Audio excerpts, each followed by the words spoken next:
Hi and welcome to another episode of Inquisitive with Manali. I am Manali and I'm here with Eric Melchor today. Eric is the founder of B2B podcast ad network.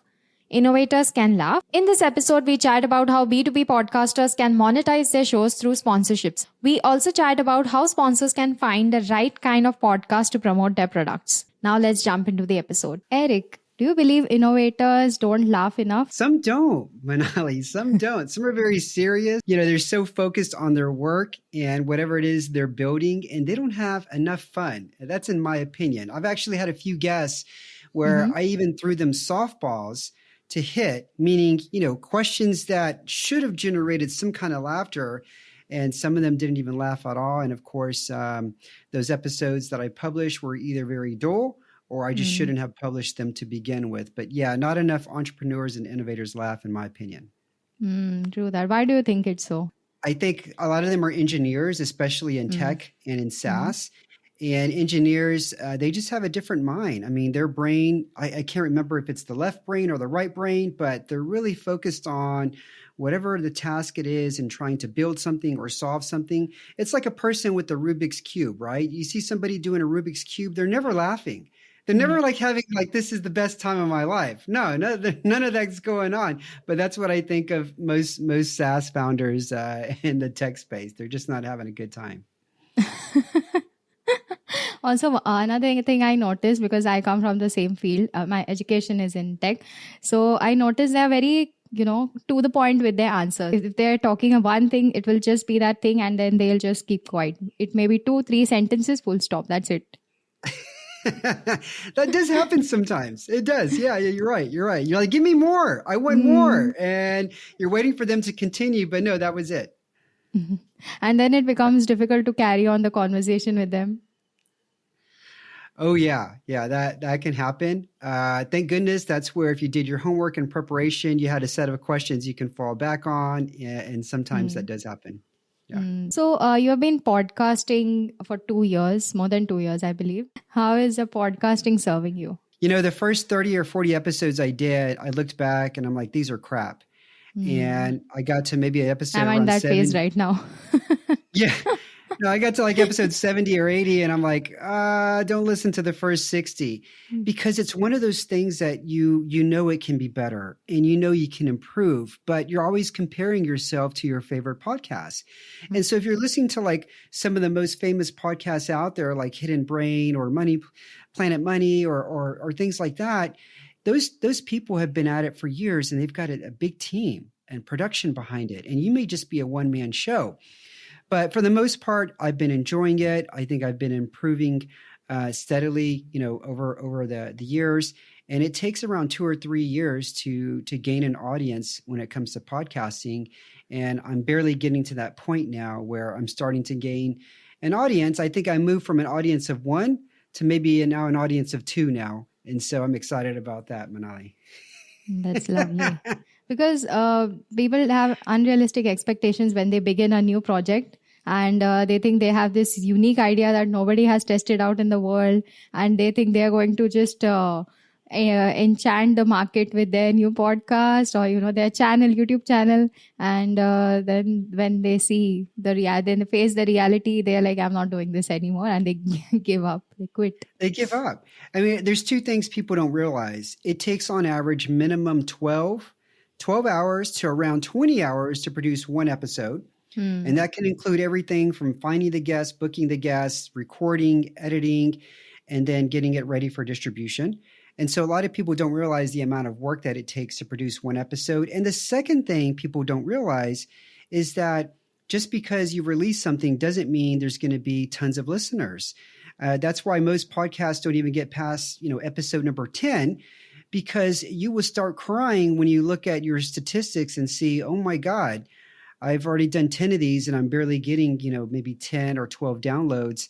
And you would be frustrated and you would be annoyed. It's not for the weak, I would say. So I respect any podcasters that have been at it for at least 20 plus episodes because, those people have a thick skin and they're in it for the long game. Totally. One thing that I have, for the such kind of podcasters who get disturbed on, feel dull about the low downloads, find an element of joy in your process, and then it will make you stick. I like that. I like that, Manali. There's got to be exactly. There's got to be one thing that you really enjoy in it. I think for me, it's mostly trying to get the other people to laugh, to get my guests to laugh, to making them feel comfortable. And there's a few things that I try to do that. Now, I'm an American interviewing European podcasters. English is not their first language. Their culture can be very different than mine. They don't know me. And so how do I make them feel comfortable? And there's a few different things that I do. For example, I will send them a personal video, usually a day or two before the recording. And I could be out for a walk, doing an errand, dropping my kids off at school. And I'm just letting them know that I'm excited to chat with them. And maybe just telling them something about my day. I want them to get to know me, what it's like on video, get to know my face, my voice. So I do that. And then another thing that I do is on the pre-recorded, on the form that they fill out before the interview, I ask them what their favorite song is. And so when they log in on the day of recording, when they log into the studio, I have their favorite song playing in the background, right? Aww. And so right away they log in and they're like, oh, I know that song. That's my favorite song. And it usually puts a smile on their face and they're like, wow, that's my favorite song. I'm like, yeah, I know it. Many times I've never heard the song before and I'm enjoying it for the first time too. So it's another way to get them to feel more relaxed, more so they can open up more. And so that way there's just a good rapport between the host and the guests. Totally. I really like so, basically for me, I started podcasting because of this very reason.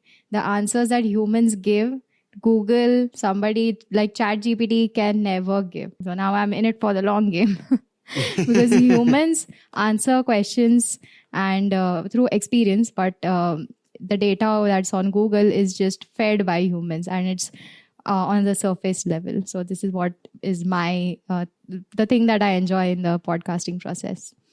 Yeah, no, I totally. Some of the conversations I've had are so memorable.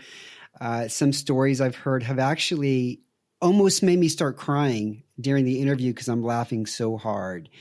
And you can't get that through any other medium. You really can't. You can't get it through text or through email or text messaging.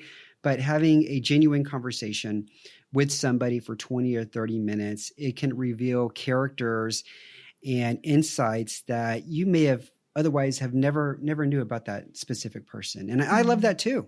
So I read this post on Instagram, I think on your profile. There are two underrated podcasting skills, distribution and getting guests to laugh. Learn those two skills and your podcast will be much better. So tell me, Eric, how can podcasters develop these skills? Yeah, well, getting guests to laugh, they're only going to laugh if they're comfortable with you, right? So you can't just get on a podcast and start interviewing and telling jokes and expecting the other person to laugh. I mean, you really have to, the work is in the pre-work. It's in the pre-interview. And so some of the things that I explained earlier, playing their favorite song, sending a personal video, I actually, before they do the recording, there's an email that goes out and it lets them know some details about the podcast, but I actually have clips of other interviews I've done. And I strongly suggest they watch those clips because it's me and another guest having a good time. And usually it's a funny story and the person's laughing or I'm laughing. So I'm trying to prepare as much as possible for them to be comfortable with me and to know that this is a very casual conversation. The title of the show is Innovators Can Laugh, right? I mean, it's a very casual conversation. So a lot of the work is not necessarily getting them to laugh, but it's the pre-work that you do beforehand. If you can make the setting as comfortable as possible for them, then there may be an opportunity for both of you to laugh during the recording, right? Now, I think you said there was two things that you needed. One was getting them to laugh. And what was the other one, Manali? Distribution. Yeah, absolutely. So most podcasters will distribute the podcast to like Apple and Spotify and maybe a few other podcast players. I take it a step further. And I have a newsletter that goes out and I promote the podcast in the newsletter. I usually do at least one LinkedIn post. I've got a LinkedIn company page for my podcast. And so I will post information about each episode there. And then other things that I'll do is that I'll use a platform like Social Bee, and there's other platforms out there, but I will go into Social Bee and I will upload the clips and maybe some information about the show, and it will automatically get pushed out to my Instagram and TikTok and Twitter accounts as well. And then I could also, it actually gets pushed out to YouTube Shorts now as well. And so that's the other thing that I do. I've tinkered with a few other things like posting clips or information on Reddit, subreddits, even Facebook groups, and then even creating like a Quora page and a question, and then answering the question with whatever my podcast episode happens to be about. So I've tried a number of different things. The things that I feel will always work best, and I try to get better at them, is here's one key. And no, I've never seen other podcasters do this. And I think it's low-hanging fruit. It's a very simple thing to do, is before the podcast goes live, email the guests and say, hey, how you doing? How have you been? Just wanted to let you know the podcast, our show is going to go live on Thursday. I will send you more details then. Because everybody waits until the day the show goes live. And so you get that email and you're like, oh, our show's live, great. But you gotta build up excitement, anticipation. And so I think sending that email 2 or 3 days before the show goes live, you get a chance to re-engage with the person again. And don't just say, hey, the show goes live. Ask them, how have you been? What have you been up to or whatever? Get them excited about it. And so that's something I just learned recently and I just started doing. And then the day when it does go live is to email them. I only recommend 2 assets at the most, usually an image and a short video clip. Don't send them to a Google Drive folder. I used to do that. But again, try to make it as simple as possible. So in the email that has a link to the show where they can listen to it, include 2 video assets, and then make sure you ask, can you promote this on your LinkedIn page or on your Facebook page, whatever. For me, it's LinkedIn. But always make that ask. Let them know you really thank them for being, a guest on your show, that you really appreciate them. And so that's the biggest thing. And then Manali, one more thing that no other podcaster I've seen do this is the post process, the post live process. So usually 2 or 3 weeks after a show goes live, I will again email the guests and just say, hey, by the way, if you're wondering how much reach that we get, here's some numbers on the numbers of listens that we got and impressions. And it will include the download numbers that their podcast got, and then also maybe the impressions that their post got on LinkedIn, and maybe my newsletter, and any other information where the show was promoted on, right? And then also at the bottom of that email, let them know again, really appreciate you having on my, being a guest on my show. And if you wouldn't mind, can you give me a review? Okay. So I do the review requests, not just saying, thanks for being on my show, we give me a review. I'm also giving more value to them. And the value is letting them know how much reach that we got. And I think that's something that podcasters don't do, but it's low hanging fruit. And I would love to see more people doing that because I think guests appreciate that. I really love the idea, Eric. There's so much that can be done and can be thought of. Like if you are creative and if you're really into it, there are different things that can be done. I really love sending of the downloads and the reach, impressions and everything. It also reassures the guests that they made a good choice by having a conversation with you. And another thing that they can do in this process is you can get more guests through this setup. Yes. Like not you can get a review, plus you can ask if you know somebody who might be a good fit for the show, please refer. Okay, now that we have jumped on distribution, tell me if somebody who's wanting to distribute themselves, so should they guest or should they advertise on podcast? Yeah, so I think there's 3 ways to grow when it comes to podcasting. And if you're a brand, you can either create your own podcast. Again, this is a lot of work. it's going to be somebody, either outsource that or hire somebody full-time to do that, because it is a lot of work. There's a lot of benefit to it over time. Obviously, it's your own audience and you have a direct connection with them, but it takes a while to build that audience. The second way is through ads. And there's a lot of brands that have been able to grow through ads, such as Athletic Greens and the Magic Cereal brand. But they've been able to really scale their business and their product into hundreds of millions of dollars in revenue, all through podcasting sponsorships and ads. So I think that's the second and easiest way to grow when it comes to podcasting, because all you really need to do is provide talking points to the podcaster and then let them come up with their own way of reading your ad, but through their style and through their tone of voice. And if you find those niche podcasters who have the type of audience that what you're looking for, I think that is probably one of the best and easiest ways to grow your brand. And then finally, the third way is through going on podcasting or podcast as a guest. And that works. Two of the former companies that I used to work at, one of them was with Bonjoro. Me and my colleague, we went on more than 100 podcasts and spoke on behalf of Bonjoro, how what the benefits are and how it helps business owners create better and engagement with their customers. And we generated over $30,000 in MRR, monthly recurring revenue. Whoa. And this was measured by surveys. And these surveys were basically attached to the sign-up form. And it asked one simple question: where did you first hear about us?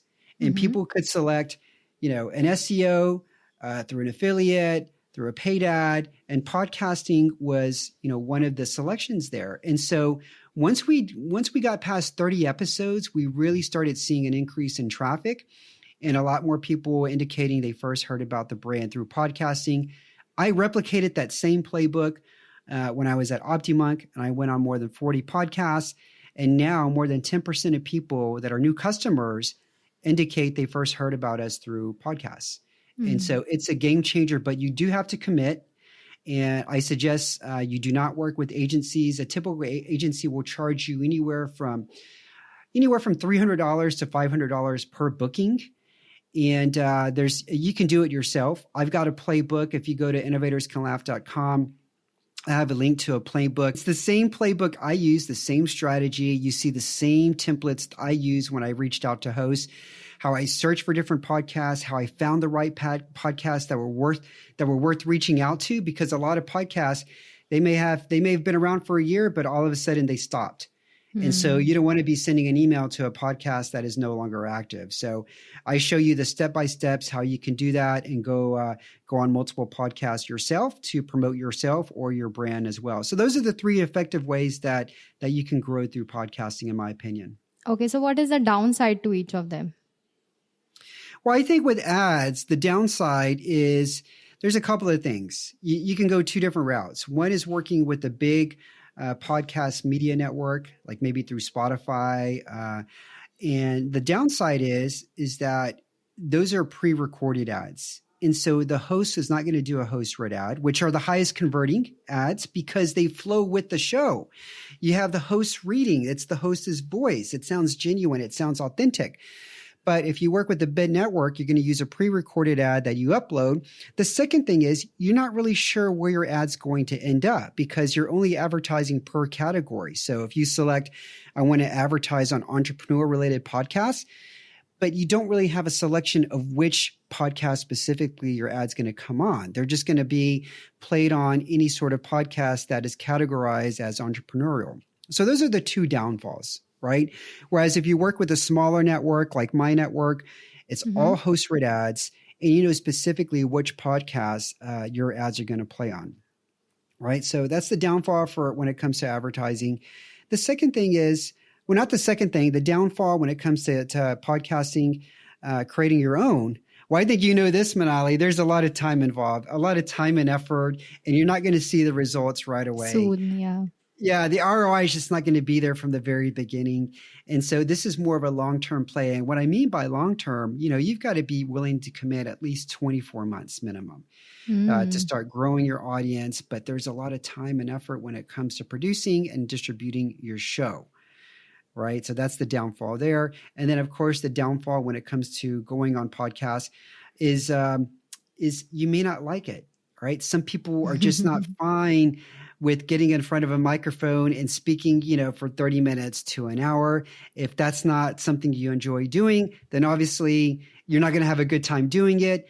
The host is going to realize that. The audience is going to realize that. So you're probably better off trying one of the other two strategies here. Interesting. Okay, so you mentioned about your podcast network, Innovators Can Laugh podcast network. What does a podcast network actually do? Right. So what I do is I help broker sponsorship deals between brands and podcasts under my umbrella. So I specifically focus on B2B related podcasts or SaaS related podcasts, and influencers or podcasters that have been at this for a while, at least 30 published episodes. They're in it for the long game. They have a little niche audience. They can come under my umbrella, and it's free. And what I basically do is like, hey, let me help you try and get some sponsorship deals. And so when a brand submits an inquiry or they want a proposal, I'm not just proposing my podcast as a way for them for me to promote their brand. I'm also promoting or proposing, multiple other podcasts. So they can do one deal, but their message will be distributed across multiple different podcasts that have the same target audience as their customers. Oh, okay. And then how is the sponsorship money distributed among all these podcasters within the network? Right. So, I work with the podcaster and we come up with a good amount that they agree that they would like to ask for per episode. And so a lot of it depends on their reach and their download numbers. So if they're a small podcaster, maybe they're only getting, I don't know, maybe 30 to 50 downloads per episode, then obviously their fee is going to be much less than another podcaster that's getting maybe 600, 700, or 800 podcast downloads per episode. But even if they're new, like I said, and what I consider new is barely 30 episodes published. But it's still valuable. They still have an audience, right? Even though it's a very niche audience, when it comes to the B2B world, that's still a very valuable audience. And there's other things that they can do. If they have a newsletter, then we can also include that in the proposal because, again, those subscribers may be B2B marketers or people in the tech space. And so now that proposal looks a lot more juicy because it's not just podcasts that we can include, but also newsletters that we can include as well. So that's how it works. Generally, I'll take usually 20 or 25% commission on top of whatever it is that they want to charge. And that's for the network. And that handles all of the administration and operating expenses. Okay, interesting. If some podcasters want to join a network, do you think some podcasters have misconceptions around it? I think so. I've joined a few myself just to see what kind of deals I can get. And all of the podcast networks that I've joined, those that are obviously much bigger, I've never received any sort of proposal or offer or sponsorship offer from them. Again, my monthly download numbers are around 400 or 500. And so I'm not considered a big enough podcast for me to get a deal. Okay, so this is one thing. And if you're a brand and you want to advertise on podcast, what is more preferable, advertising through Spotify or, approaching podcast network? Yeah. I mean, I think if you're in the B2B space and you've got a really niche product, you're trying to reach people in the B2B tech and SaaS space, I think your best bet is to approach a network like mine, where you've got these B2B podcasters who do not have large download numbers, but they aggregate a lot of the supply. And so if you have a B2B podcaster and they all get maybe 200 or 300 monthly downloads, obviously 200 downloads is not a lot. But if you're working with 10 of them, then now all of a sudden 3,000 downloads, okay, that's a legit media buy. Right? You can work with somebody like that. If you're in another industry, let's say your podcast is more around humor or maybe politics or business in general or crime and murder mystery, then obviously your probably download numbers are probably going to be a lot more higher because they're entertaining.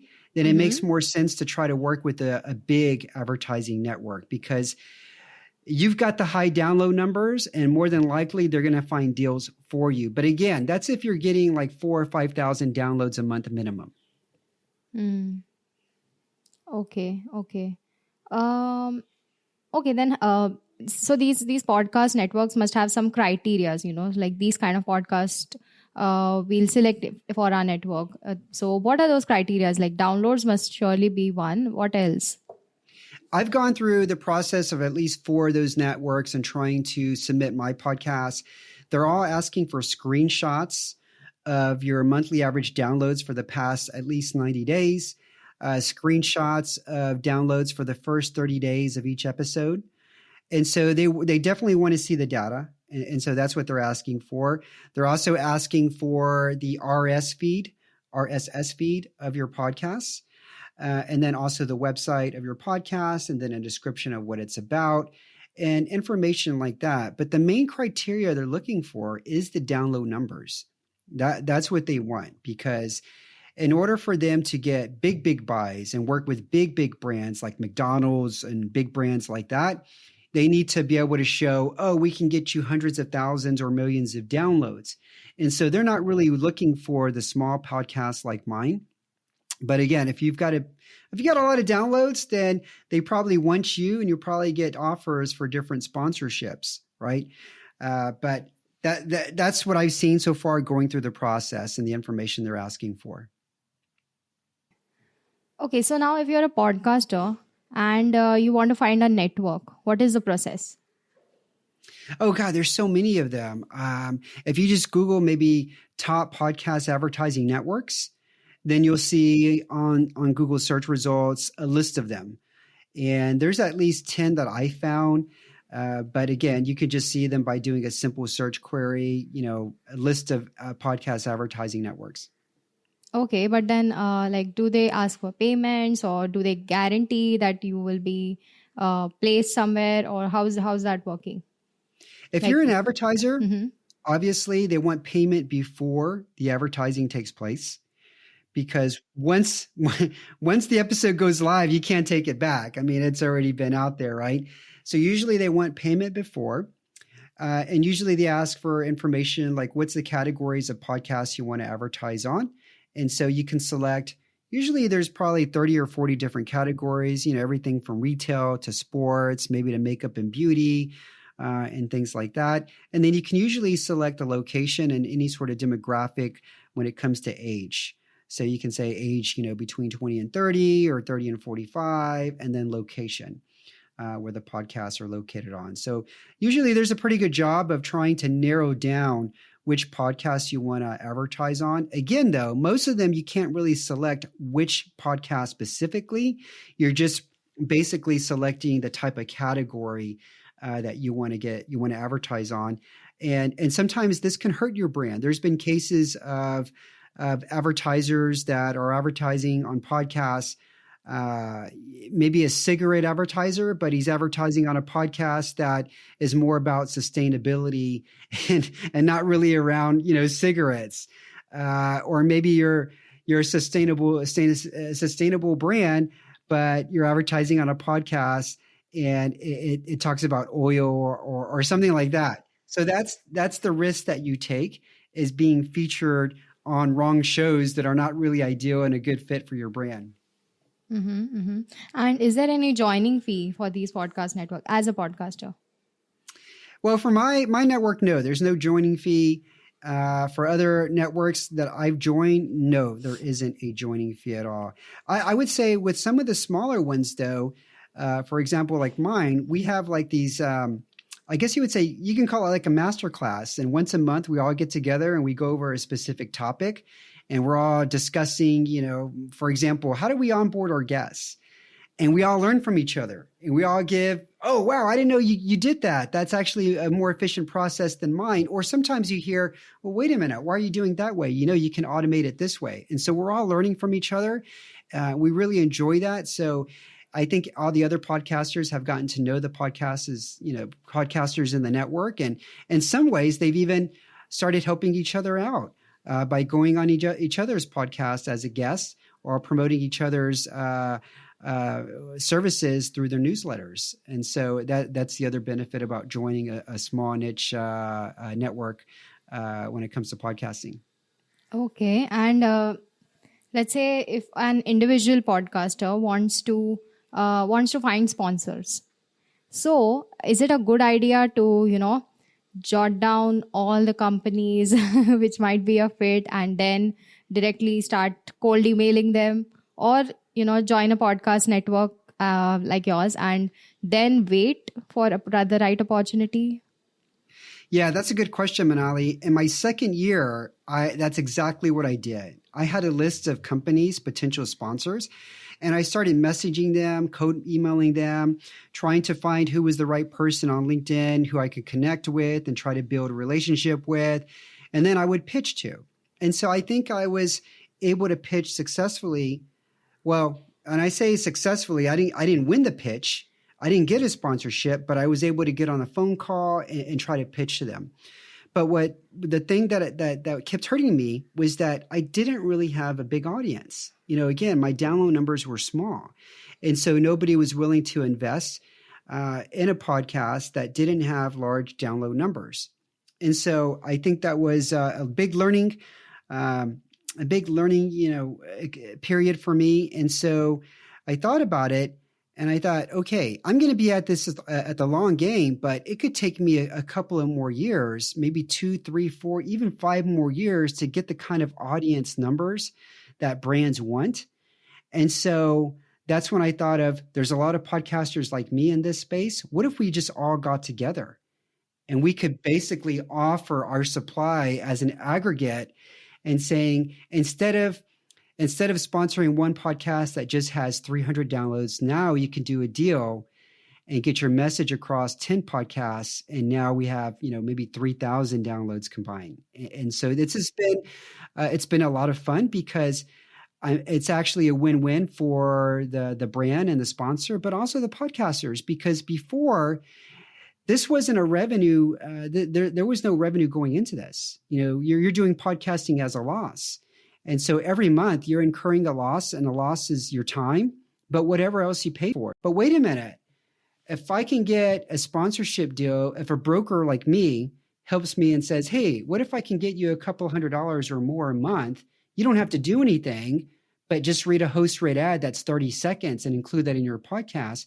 That's easy money. And then all of a sudden it can cover your podcasting expenses. And then now you've got a little bit more excitement because you can actually promote on your own website. Hey, I've had advertisers before. Here's the list of sponsors that I've had on my website. And it kind of makes you more legit now. And now you're more excited to continue working on your podcast and growing it. And then obviously over time, because you've had advertisers, you can actually start commanding a little bit more money now. This is a cool idea. You get together and then you pitch your download numbers together to the brand. Yeah, that's right. When I submit proposals, it shows the estimated download numbers, as an aggregate, and it includes all the podcasts that will be included. Okay. So then how do you, what goes into picking podcasts for your podcast network? So the initial ones that I reached out to were people that I was either a guest on their show before, and I just really had a good rapport with them and I enjoyed being a guest, or I got to know them through LinkedIn. And I just got to know them by seeing their content consistently. And I knew that they had a podcast. And so I would listen to their podcast and then I would make the connection that way and just start off by saying, hey, I really, enjoyed your podcast. I listened to this episode. I enjoyed, learning about XYZ. By the way, I've got this podcast network I'm building. You want to chat for a little bit? It may be some easy revenue for you. And that's how it all started. And so now the other podcasts that I want to try to get about 30 podcasters that have a B2B and SaaS focus in the network.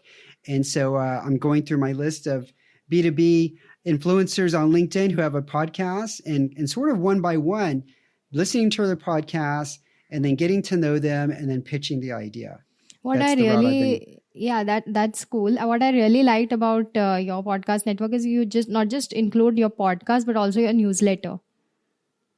Yeah. Yeah. I mean, my newsletter's small. It wouldn't get a sponsorship deal on its own. But if I include some other podcasters who have a newsletter who have subscribers as well, then all of a sudden you're not just getting, doing a sponsorship for a newsletter that only has 300 subscribers. You're doing a newsletter sponsorship with 10,000 subscribers now because there's 5 newsletters that we're going to include. This is like a really cool add-on to your pitch.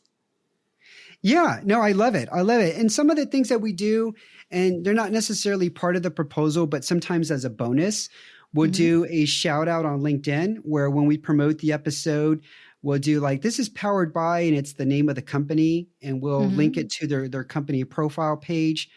I've done other things too, like include their logo on the episode page on my website. I've also included their logo on short clips like on TikTok and Instagram at the very end. This episode was powered by and their logo. So I've been experimenting with different things. But again, it's really trying to add as much value as I can for the sponsor. Okay, then as a sponsor, how do I measure the success of the advertising campaign?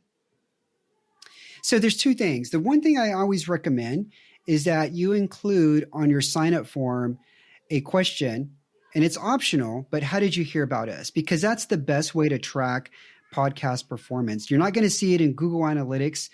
And it's just the best way for the person themselves to directly indicate, I heard you from podcasting. Okay. That's the main way. That's the primary way. The second way is you can use maybe a specific URL for tracking and include that in the episode show notes or anywhere else where you promote it. But most people who are listening to podcasts, like when I listen, I'm usually driving or I'm usually working out. I'm not going to go to the website right away and look up the company, but I will remember the name and I'll go and Google with the name. And so I'll never really end up clicking on that link. But that's the second way that you can track performance from podcasts. But the first way, in my own opinion, is much, much better because that's really when it counts, is when the person directly indicated, I heard you from a podcast. Because podcasters themselves have a hard time listening back from their listeners. It is a mystery. I mean, unless you're using Chartable, I think it's a mystery, especially when you don't have a lot of download numbers. It's very hard to figure out where is traction coming from. I'm still working on that myself. Yeah. Okay. Now, so coming to ads, let's say a sponsor has finalized, okay, I'm going to advertise on a podcast or a couple of podcasts. What should their first step be like? Should they script an ad themselves? Do they ask the network to write it for them? Yeah. So I think there's 2 things even before you get to the script. The first one is what type of ad. So you have the pre-roll, the mid-roll, and the post-roll.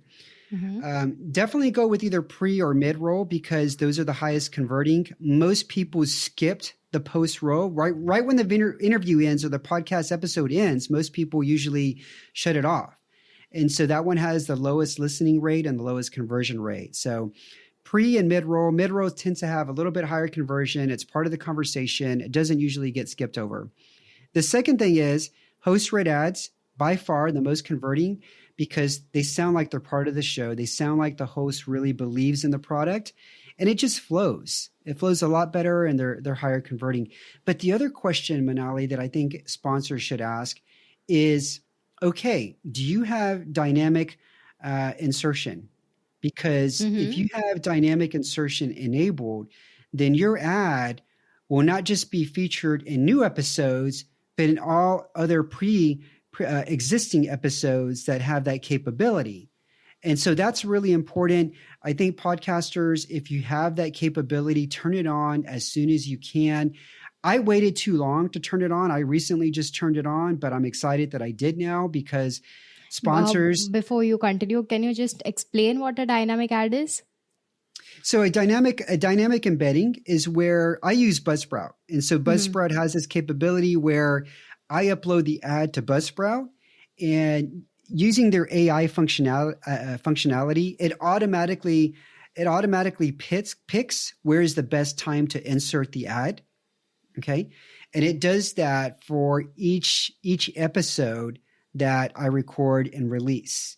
So it has that capability. I think Spotify definitely has it. And I think most of the major podcast distribution platforms have that capability. Buzzsprout calls it dynamic insertion. Other platforms may call it something different. But now it gives the podcaster the ability to basically insert an ad, not just in new episodes, but also pre-recorded episodes that are live. And you can switch them out anytime. So for 4 weeks, you may have one sponsor ad running. And then after that, you can switch it off and have a new sponsor ad running on the same episodes. So that's a tremendous new feature. Not actually new anymore, but I think it's one that if you're just starting out and you think you do want to come into podcast sponsorships and offer advertising as a play, get that turned on as soon as you can. Okay, interesting. Okay, so okay, you can either embed the ad within the episode. Like say, if I give a shout out to some company and ask the viewers and listeners to check out their website or something, that is one way. The other way is dynamic insertion, as you mentioned. So in such cases, that you can actually get more sponsors to your episode as well. Oh yeah, through dynamic insertion, because if you're just so it's two ways. You can advertise only on new episodes and there's no dynamic insertion and the ad will always be there, right? Unless you remove that episode, that ad is going to stay. Or you have dynamic insertion. And dynamic insertion will go on new episodes. The ad will be featured on new episodes, but also pre-recorded episodes that are now live, the ad can be on. So that's a big difference because your downloads, your monthly downloads, 70 to 80% of them are coming from episodes that you've released, a while back. And that's advertising dollars right there for you. So if you can include ads in your pre-recorded episodes that have gone live, then that's more money in your pocket. Interesting. Okay, so within say a 50-minute episode, 50-minute episode, how many sponsors can you take in? 3 or more? So you can do, I've seen podcasts that have 3. I prefer to just do 2 at the most. And that's something that we promise our advertisers is that there's no more than 2 sponsors or no more than 2 ads during a podcast recording. Okay, because I see ads from mattresses, then sign up for our 7-day trial and all sorts of advertisement on big shows. So I was just curious how it should actually be, like in your experience. Okay, so if you are a B2C brand, have you experienced podcast ads for B2C brands? Oh yeah, I listen to usually my wife. She listens to a lot of crime junkie and crime related podcasts. And so I hear those mattress ads or ads for security, home security, things like that. And I hear them quite frequently. Okay. So these are like one after the other. They have consecutive ads placed right at the beginning, right?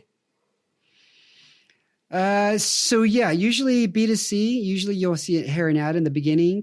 And then, of course, during the episode, which sometimes sounds weird because you're immersed in the episode and then you hear this ad for like JCPenney's and you're like, this has nothing to do with this crime podcast. And that's where it really doesn't make sense. But you may be a big brand. And again, you're using a big podcast media network and you're just trying to get your ad across so many different listeners, not even thinking about which podcast they're going to be running on. Okay, now coming to the kind of ads that they should record. Should they be sales ads or should they be awareness and promotional ads? What kind of ads should they prefer? Good question. I think awareness is the way that you should go. Brands that, especially in the B2B space, like Drift and even HubSpot, it's more about immersing their brand in the lives of daily, customers and future customers. And so there's nothing really salesy about it. It's more about, hey, customers use our product because of this, or this is the pain point that we solve, but there's really nothing salesy about it. There's no like, hey, 10% off, or if you buy now. No, don't keep it salesy. It's just more about letting the audience who may not be familiar with your brand get familiar with your brand and understand who you are and what you do. So it's more of an awareness play than anything. Okay. And you said host-read ads convert most. What about voiceover artist-read ads? Are they not good enough?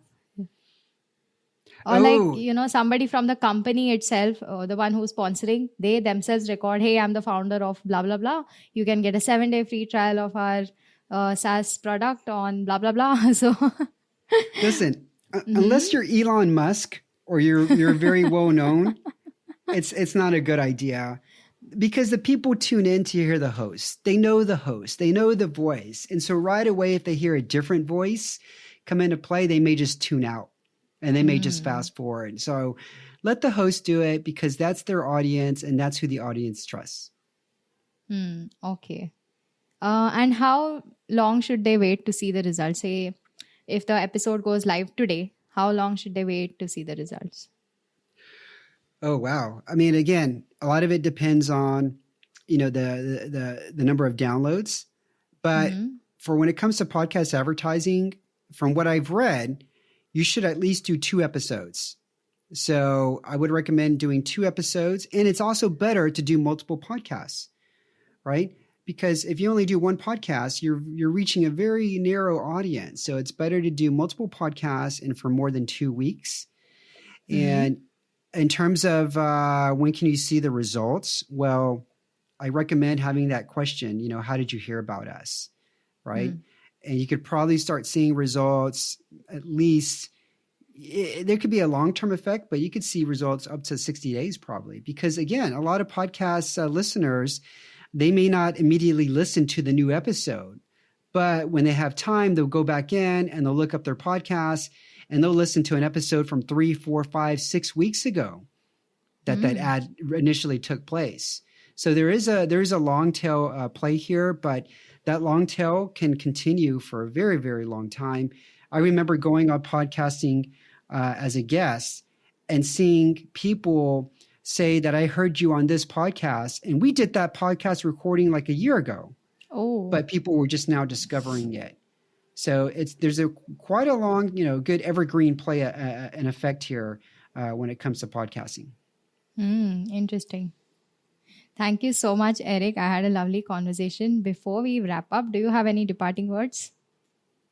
No, I mean, if you're in the B2B and tech space and you want to reach a large audience in both Europe and North America, working with or just being in front of an audience that with B2B influencers that are very well known in the industry, feel free to check out Innovators Can Laugh, the podcast media network page, and I'll be more than happy to answer any questions that you may have. Interesting. Thank you so much, Eric. I had lovely conversation with you. Thank you, Manali. Hey, if you have a podcast and want to grow your show, check out my ebook 7 Strategies to Grow Your Podcast, real case studies included. The link is in the description.